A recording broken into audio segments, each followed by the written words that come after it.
சென்னையின் தாம்பரம் அருகே அமைந்துள்ள மாடம்பாக்கம் தேனுபுரீஸ்வரர் கோவில் 1000 ஆண்டுகளுக்கும் மேலான வரலாற்றை கொண்டது. இது வெறும் கோவில் அல்ல, ஒரு மகரிஷியின் சாப விமோசனம், ஒரு பசுவின் பக்தி, இறைவனின் கருணை ஆகியவற்றை சொல்லும் ஒரு வரலாற்று பெட்டகம். ஒரு காலத்தில் கபில மகரிஷி சிவபெருமானை நோக்கி கடுமையான தவம் புரிந்தார். ஒரு நாள் வழக்கத்துக்கு மாறாக சிவலிங்கத்தை இடது கையில் பிடித்துக்கொண்டு வலது கையால் அபிஷேகம் செய்தார். இந்த செயல் சிவ பூஜை மரபுக்கு எதிரானது என்பதால் கபிலர் முக்தி பெற முடியாமல் பசுவாக பிறக்கும்படி சாபமிட்டார் சிவபெருமான். கபில மகரிஷியும் பசுவாக பிறந்து தன் சாபம் நீங்குவதற்காக மாடம்பாக்கத்தில் இருந்த ஒரு புற்றின் மீது தினசரி பால் சொரிந்து வழிபட்டார்.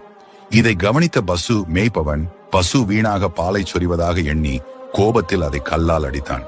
அடி தாங்க முடியாமல் பசு தனது காலை அந்த புற்றின் மீது உதைத்தது. அப்போது உதைப்பட்ட இடத்தில் இருந்து ரத்தம் பீரிட்டது. பயந்து போன மேய்ப்பவன் ஊர் மக்களையும் அரசரையும் அழைத்தான். அங்கு ஒரு சுயம்பு லிங்கம் இருப்பதை கண்டு அவர்கள் ஆச்சரியப்பட்டனர்.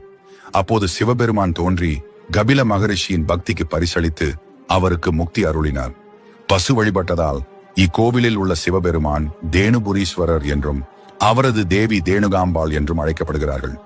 இந்த சம்பவத்தை நினைவுபடுத்தும் வகையில்